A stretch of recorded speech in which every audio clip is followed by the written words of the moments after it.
ठीक है। तो इस प्रकार से मृत ज्वालामुखी आप जैसे देख रहे होंगे कि कैसा हरा भरा पूरा मैदान की तरह दिख रहा है, नहीं, पेड़ पौधे फूल पत्ती वगैरह सब यहाँ पर दिखेंगे आपको। यह भी मृत ज्वालामुखी का उदाहरण है। इसमें आपको दूर दूर तक कहीं पर दृष्टिगोचर नहीं होगा कि इधर हाल के वर्षों में कोई विस्फोट हुआ था, है ना। इसमें कब विस्फोट हुआ है इसका कोई अता पता नहीं, एक काफी लंबे समय पहले कभी हुआ होगा, क्योंकि यह जो आकार है, एक क्रेटर है, ये चारों तरफ शंकु है, इसी प्रकार से ये है, तो इसे देख करके लग रहा है, इसकी आकृति या स्थलाकृति यह बता रही है कि यह जरूर यहाँ पर ज्वालामुखी की घटनाएं हुई है।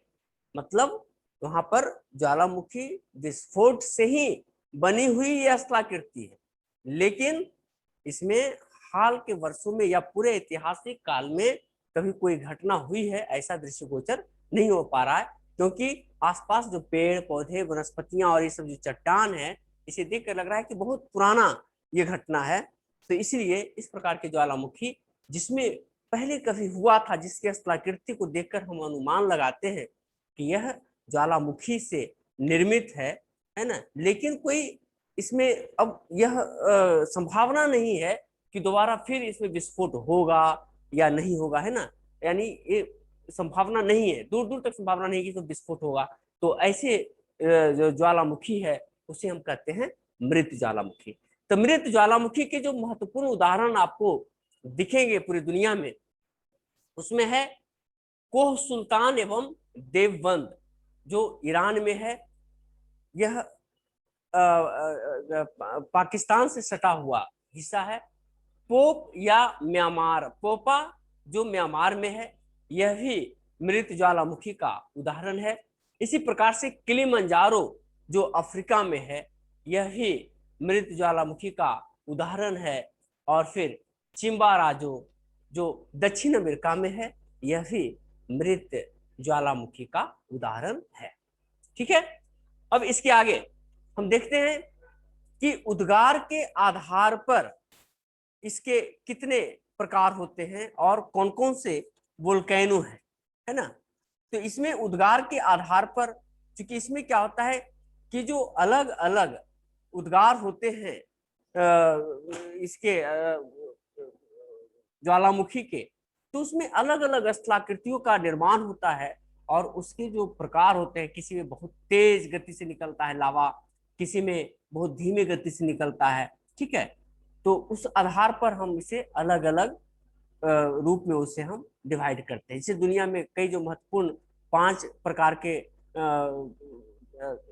वोल्केनो हैं, जिसे एक एक करके हम लोग देखेंगे। जैसे कि हवाई तुल्य वोल्केनो, इस प्रकार का जो होता है वो हवाई तुल्य वोल्केनो होता है।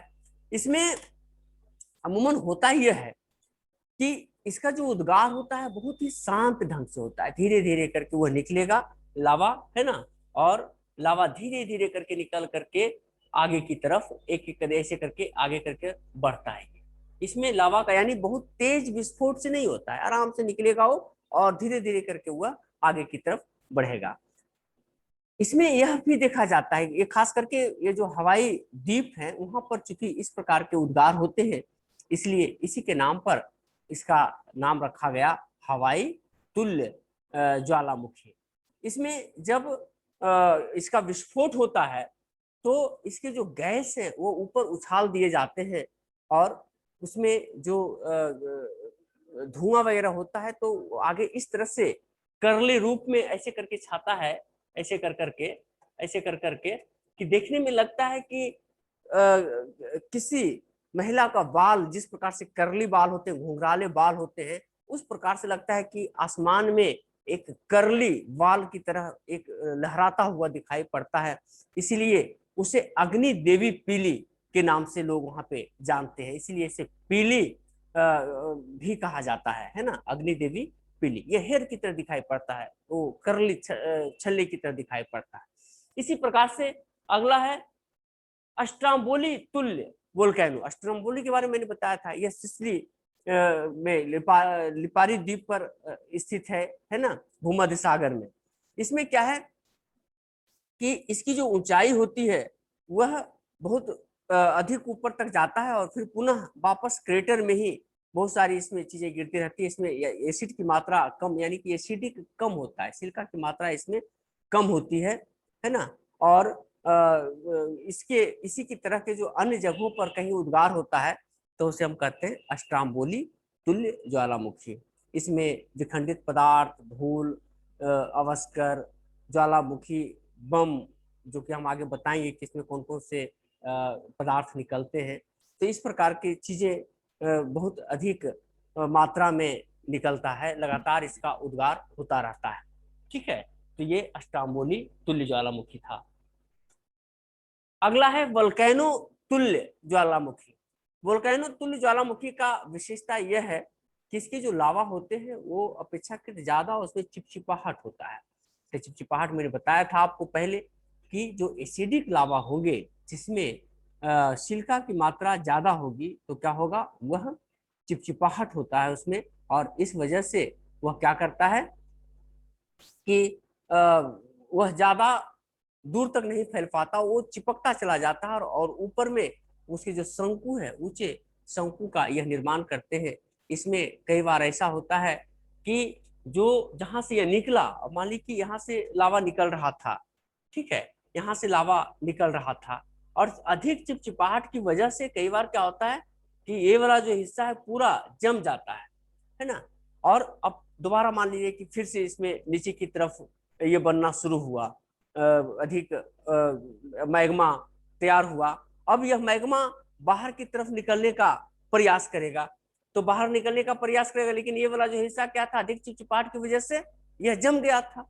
अब ये निकलेगा कहां से, तो क्या करता है कि यह बहुत तेजी से इसको फोड़ देता है, और फोड़ेगा तो ये पूरा हिस्सा को क्या करेगा, उड़ा देगा उसको।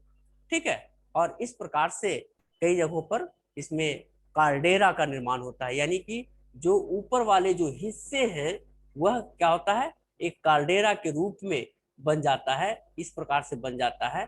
और यह इस प्रकार से ये बन जाएगा और इसमें पानी वगैरह भर जाता है और ये कार्डेरा कहलाता है, ये कहलाता है कार्डेरा। ठीक है, तो इस प्रकार की चीजें इसमें होती है। तो हवाईयन सॉरी वोल्केनो तुल्य ज्वालामुखी की विशेषता है कि यह इसमें एसिडिक ज्यादा होता है और यह अपने जो मुहाने हैं उसको भी कई बार ये जमा देते हैं, और अगला जब विस्फोट होता है तो बहुत ही भयंकर विस्फोट होता है। इसी प्रकार से यही गुण लगभग पिलियन तुल्य जलवायु में भी मिलती है। उसमें भी क्या होता है कि जब उद्गार होते हैं तो बहुत ही भयंकर, इससे भी ज्यादा ये प्रवृत्ति दिखती है पिलियन तुल्य जलवायु में। इसमें क्या होता है कि इसमें चिपचिपाहट अधिक होने की वजह से पूरा जो ऊपर का हिस्सा है उसको पूरा जमा देता है और बहुत ही अधिक तीव्रता के साथ उसको फोड़ करके बाहर निकलता है ना। जैसे और इस प्रकार के जो उद्गार होते हैं उसमें स्थिति ये होती है कि पूरे जो वायुमंडल है, आसपास के जो क्षेत्र है वहां पर गैस वगैरह पूरा वो भर जाता है और आसपास में भयंकर भूकंप वगैरह की भी घटनाएं घटती है। जैसे कि कराकाटुआ की घटना, जैसा कि मैंने बताया था आपको कि 1883 ईस्वी में कराकाटुआ में जब विस्फोट हुआ था तो उसका जो पूरा हिस्सा, मानिए कि ये जो पूरा हिस्सा था, अब सपोज कीजिए कि ये कराकाटुआ का घटना अगर हो तो ये स्थिति वहां पर ये होता कि पूरा हिस्सा जम गया था। अब इधर से इसको मैग्मा को बाहर निकलना था, अगर ये खुला रहता तो क्या था, मैग्मा फिर से बाहर निकलना शुरू कर देता। लेकिन ये जो हिस्सा था इसमें अधिक चिपचिपाहट की वजह से क्या हुआ था, जम गया था। अब अगली बार अधिक जब प्रेशर पड़ेगा तो इसको क्या करेगा, पूरा हिस्सा को यह तोड़ देगा, ऊपर वाला हिस्सा। और इसमें चूंकि नीचे काफी गैस और ये भर चुका था तो इस स्थिति में जब यह फोड़ता है तो बहुत तेज आवाज करता है और आसपास के क्षेत्रों में भयंकर भूकंप और सुनामी वगैरह देखे जाते हैं, है ना।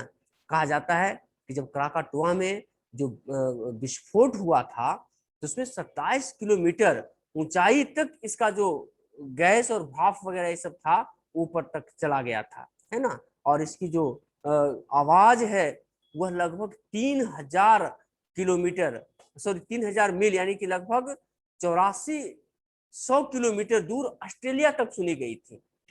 ठीक है, इसी प्रकार से 1911 में फिलीपीन में भी जो विस्फोट हुआ था माउंट ताल, वहां पर भी इसी प्रकार के बहुत ही भयंकर विस्फोट हुए थे। वह भी एक उदाहरण था, यहाँ पर कर लेते हैं, वह भी एक उदाहरण था पिलियन तुल्य जलवायु का। ठीक है, इसी प्रकार से नेक्स्ट है विसुवियस तुल्य जलवायु, विसुवियस तुल्य वल्केनो, है ना।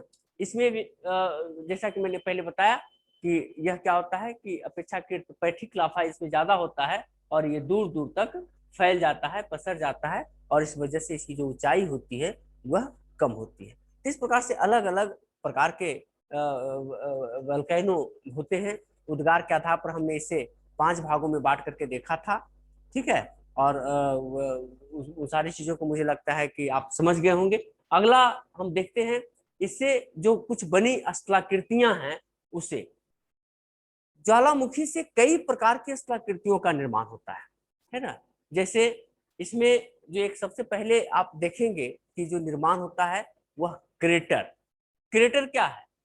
अब जैसे मैंने पहले बताया कि अब जैसे यहाँ से वोल्केनो है, यहाँ से ज्वालामुखी बाहर निकलता है ना, ऐसे करके यह बाहर निकल रहा है इस प्रकार से। ठीक है, ऐसे करके बाहर निकलेगा, और जब यहाँ से ऐसे करके बाहर निकल रहा था, ठीक है, इसका कलर अलग ले लीजिए, ऐसे करके मान लीजिए कि ये बाहर की तरफ निकल रहा था।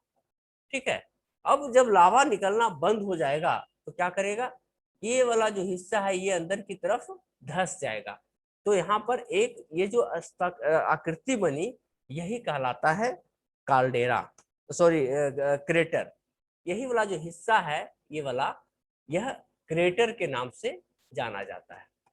ठीक है, तो कई जगहों पर क्रेटर में पानी वगैरह भर जाने से झील का भी निर्माण हुआ है।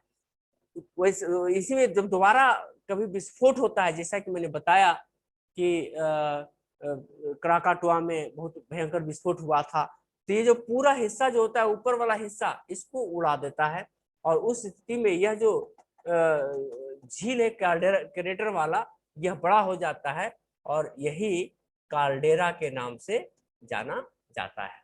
ठीक है, तो इसमें दो हमने स्थलाकृतियां देखी, पहला क्रेटर देखा और दूसरा काल्डेरा। क्रेटर छोटा हिस्सा था और काल्डेरा बड़ा, क्रेटर का ही बड़ा रूप काल्डेरा के नाम से जाना जाता है। इसी प्रकार से इससे इसमें गेसर और धुआरे, ये भी एक महत्वपूर्ण स्थलाकृति इसमें बनते हैं। गेसर, जैसा कि आपको यह दिख रहा होगा, जैसा कि क्रेटर आप यहाँ पर और बढ़िया से समझ पाइएगा। देखिए ये आपको क्रेटर है ना, यही क्रेटर है। चारों तरफ क्या है, ये ऊंचे ऊंचे शंकु इस तरफ से बने हुए, और बीच में यह हिस्सा। क्रेटर में क्या, इसमें क्या होता है, कि ये जो उदाहरण आपको दिख रहा है येलोस्टोन नेशनल पार्क स्थित गेसर का है। गेसर में क्या होता है कि यह जो ये था, जैसा कि शंकु मैंने बताया कि यह जो शंकु इस प्रकार से था।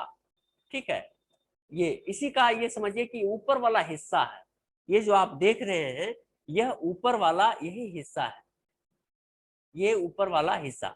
अब इसमें क्या हुआ है, ये पानी भर गया, ये ऊपर वाला हिस्सा आपको दिखाई पड़ रहा है, इसमें पानी भर गया है, और इस प्रकार से यह क्या हुआ है, एक छोटा सा झील के रूप में यह परिणत हो गया है। और इसी से आगे देख रहे हैं आपकी पानी भर निकलता है, वो आगे की तरफ एक हल्का फल्का झरना की तरफ दिखाई पड़ता है।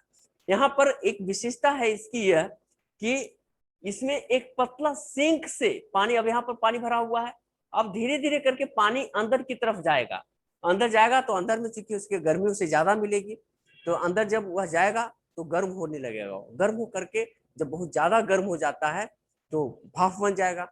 अब यहाँ पर से तेज फव्वारे के साथ वह बाहर निकलता है, और जब बाहर निकलता है तो ये जो पूरा पानी है पूरा का पूरा गर्म कर देता है, फिर धीरे धीरे करके नीचे की तरफ पेशना शुरू होता है, फिर नीचे जब जाएगा फिर गर्म हो जाएगा और फिर बाहर की तरफ फेंकेगा। और इस प्रकार से यहाँ पर लगातार घटनाएं होती रहती हैं। यहाँ पर समय समय पर कुछ कुछ देर के अंतराल पर यहाँ फव्वारे बाहर की तरफ छूटते रहते हैं, और ये जो पूरा झील है यह गर्म बना रहता है ना। इसीलिए इसे गेसर के नाम, इस प्रकार के जो फव्वारे जहाँ पर उत्पन्न होते हैं उसे गेसर के नाम से जाना जाता है। और यह अमेरिका का जो येलोस्टोन नेशनल पार्क है वह इसका गेसर का एक महत्वपूर्ण उदाहरण के रूप में हमारे सामने देखने को मिलता है। इसी प्रकार से एक है धुआंरा। धुआंरा भी एक महत्वपूर्ण, ये इसे उष्णोत्स याद रखिएगा, इसे उष्णोत्स भी कई बार कहा जाता है, उष्ण होता है इसलिए उष्णोत्स भी कहा जाता है। इसी प्रकार से एक होता है धुआंरा। धुआंरा की क्या विशेषता है, जो इसी प्रकार के क्षेत्र होते हैं, जैसे कि अमेरिका में ही एक है कटमई का धुआंरा घाटी। उसमें क्या होता है कि जहां तहां बहुत दूर तक उसे हजारों धुआंरों की घाटी कहा जाता है। वहां पर क्या होता है कि जो क्रेटर के जो सिंक है यहाँ पर से, यह चूंकि पतला पतला सिंक ऊपर की तरफ रहता है, अब इसमें उद्गार होना बंद हो गया है। लेकिन उस स्थिति में भी क्या है कि यहाँ से धुआं नीचे से बाहर की तरफ निकलता रहता है और ये धुआं पूरे वायुमंडल में फैलता रहता है। इसीलिए इसे इस प्रकार के जो धुआं कहीं पुराने जो ज्वालामुखी है जहां से धुआं बाहर की तरफ निकलता रहता है, वह धुआंरे के नाम से जाना जाता है। कटमई में ऐसे हजारों धुआंरे मिलते हैं, इसीलिए उसे हजारों धुआंरों की घाटी के नाम से जाना जाता है। ठीक है।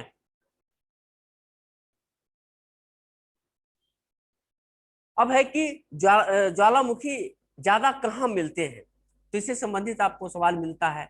इसमें अमूमन पूरे पृथ्वी को हम 3 भागों में हम बांटते हैं। एक है रिंग ऑफ फायर का एरिया, दूसरा है मध्य महाद्वीपीय क्षेत्र, और तीसरा है अन्य क्षेत्र। तो रिंग ऑफ फायर यहाँ पर सबसे ज्यादा जो हिस्सा है वह, यानी सबसे अधिक जो वोल्केनो है वह रिंग ऑफ फायर वाला एरिया में यहाँ पर देखने को मिलता है। यानी कि प्रशांत महासागर के चारों तरफ का जो क्षेत्र है, ये देखिए, ये जो क्षेत्र है ये प्रशांत महासागर है, और इसके ये चारों तरफ का जो एरिया है इसी को रिंग ऑफ फायर के नाम से जाना जाता है ना। यहाँ पर सबसे ज्यादा भूकंपीय घटनाएं भी घटती है, और साथ ही यहाँ पर ज्वालामुखी की घटनाएं भी सबसे अधिक यहीं पर घटती है। ठीक है। तो मुझे लगता है कि इस चैप्टर से काफी कुछ आप लोग सीखे होंगे, समझ चुके होंगे। अब इसका जो पीडीएफ फाइल है मैं आपको सेंड कर दूंगा ग्रुप में। इसमें जो भी कंटेंट वगैरह हैं, इसे जो जो सवाल पूछे जाते हैं, सारे के सारे उस पीडीएफ फाइल के माध्यम से हम आप तक पहुंचाने का प्रयास करेंगे। आप लोग उसे देखेंगे, और इससे जुड़े हुए जो कोई सवाल अगर आप लोगों का है तो वह आप सवाल कर सकते हैं, अगले क्लास में भी कर सकते हैं। अभी जो बच्चे ऑनलाइन हैं वह भी अपना सवाल सीधे पूछ सकते हैं।